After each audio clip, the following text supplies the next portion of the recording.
Ang programang ito ay rated SPG. Striktong patnubay at gabay ng magulang ang kailangan. Maaaring may masiselang tema, lengguwahe, karahasan, sexual, horror o droga na hindi angkop sa mga bata.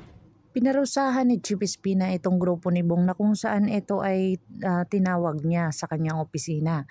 At dito na sinabihan niya si Bubbles na iikot si Tanggol sa lahat ng pasikot-sikot dito sa selda at kung saan ginawa naman ito ni Bubbles.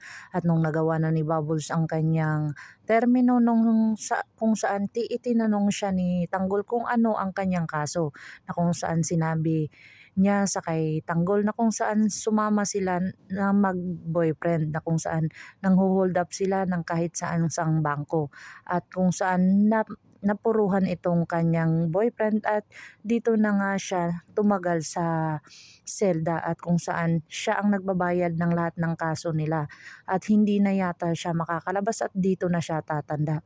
Ganon din ang tinanong ni Bubbles sa kay Tanggol na kung saan parehong-pareho sila at sinabi din ni Bubbles na pareho pala tayong dito na tayo tatanda at bigla na lang nagtawanan ang dalawa. Na kung saan nagpasalamat dito si Tanggol sa kanya sa gagamot sa kanya at pagbigay ng pagkain at sinabi naman dito ni Bubbles na hindi lahat sa akin galing yun at kung saan kay Chief Espina. Mabait naman si Chief Espina pero ayaw niya lang talaga ng gulo at kung saan dito na nga naunawaan ni Tanggol ang lahat ng mga pasikot-sikot doon sa selda. At kung saan hinatid na siya ni Bubbles doon sa kanyang selda at nung nakita sila ng grupo ni Bong ay sinugod na naman ito ulit at dito na sila nagkatapatan. At sinabi na ni Bubbles sa kanya na kung gusto niyang patayin si Tanggol ay patayin niya na at dito na nga niya sinubukan si Tanggol at hindi naman ito lupig si Tanggol na kung saan lalaban ito sa kung ano man ang pagsubok na ibibigay niya. At dito na nga nagrambulan ang dalawa at napatahimik na lang yung iba na kung saan lalaban talaga itong si Tanggol.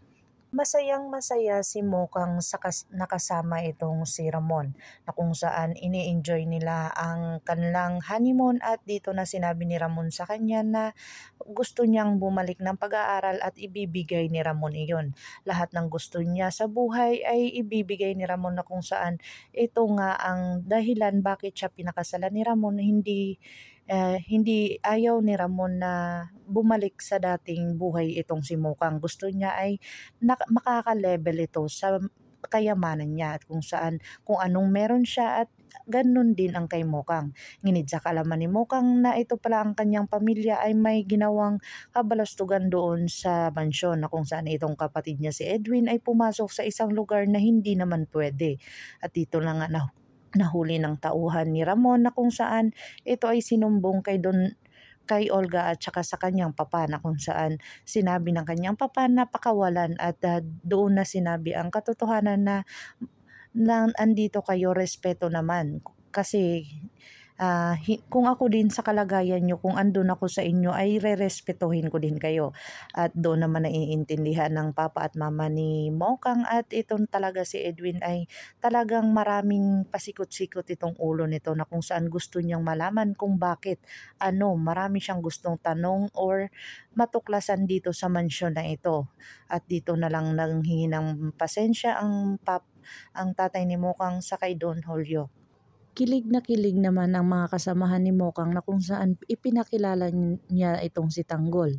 At dito na nga natuwa si Tanggol sa mga nakikita at nababalitaan niya na kung saan may Becky, kung saan may mga tropang kalog at dito na nga ay iba't iba ang nasa loob ng selda. Abangan natin ang mga susunod pa na episode na ito. Ang Batang Quiapo, kung bago lang po kayo sa aking channel, please like, share, and subscribe para ma-update po kayo sa mga susunod pa. Yun lamang po at maraming salamat.